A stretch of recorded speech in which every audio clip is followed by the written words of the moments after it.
महात्मा फुले जनारोग्य योजनेमध्ये महाराष्ट्रातल्या प्रत्येक नागरिकाला त्याच्याकडे कुठलं रेशन कार्ड आहे किंवा त्याच्याकडे अजून कुठला ओळखपत्र याचा विचार न करता महाराष्ट्रातल्या प्रत्येक नागरिकाला 5 लाख रुपयापर्यंतचा इलाज हा मोफत देण्याचा निर्णय आपण केला।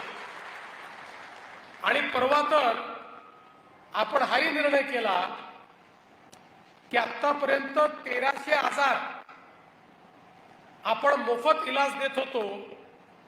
परवा आम्ही 1300 वरनं त्याची संख्या वाढवून 2400 केली, म्हणजे 2400 वेगवेगळ्या प्रकारच्या आजाराकरता आता तुम्हाला एक नवीन पैशाचा खर्च येणार नाही। 5 लाखापर्यंतचा सगळा इलाज आम्ही मोफत करू। पण आम्ही जरी इलाज मोफत करायचं ठरवलं आणि हॉस्पिटलच नसलं तर त्या 5 लाख रुपयाचं करायचं काय?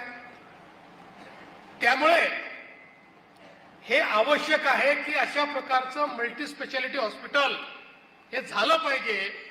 नाहीतर हाच इलाज करण्याकरता आपल्याला 100 किलोमीटर 200 किलोमीटर त्या ठिकाणी जावं लागतं। आणि म्हणून हे हॉस्पिटल इथे झाल्याबरोबर महात्मा फुले जनारोग्य योजना असेल, माननीय प्रधानमंत्री महोदयांनी आपल्याकरता सुरू केलेली जी काही आयुष्यमान भारत योजना आहे ती योजना असेल, कामगारांकरता सुरू केलेल्या योजना असतील, अशा सगळ्या योजना या हॉस्पिटलमध्ये लागू असतील। आणि म्हणून या परिसरातल्या प्रत्येकाला त्या ठिकाणी त्या योजनेचा लाभ घेऊन आपल्या कुठल्याही प्रकारची शस्त्रक्रिया असेल, कुठल्याही प्रकारचा इलाज असेल, हा इलाज त्या ठिकाणी मोफत करून घेता येईल। आणि म्हणून मला असं वाटतं की या भागाकरता हे हॉस्पिटल अत्यंत महत्वाचं आहे। विशेषतः आज आपल्याला मला सांगताना आनंद वाटतो की इथनं आम्ही अहेरीला चाललो। अहेरीमध्ये देखील मी मागच्या काळात जेव्हा मुख्यमंत्री होतो त्यावेळी एक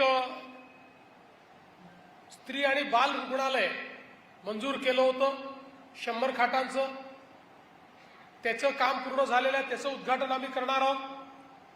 त्यासोबत गडचिरोली जिल्ह्यातल्या वेगवेगळ्या ज्या आरोग्य सेवा देणाऱ्या संस्था आहेत त्या संस्थांच्या वेगवेगळ्या ठिकाणी त्याचंही आपण उद्घाटन आज करतो आहोत।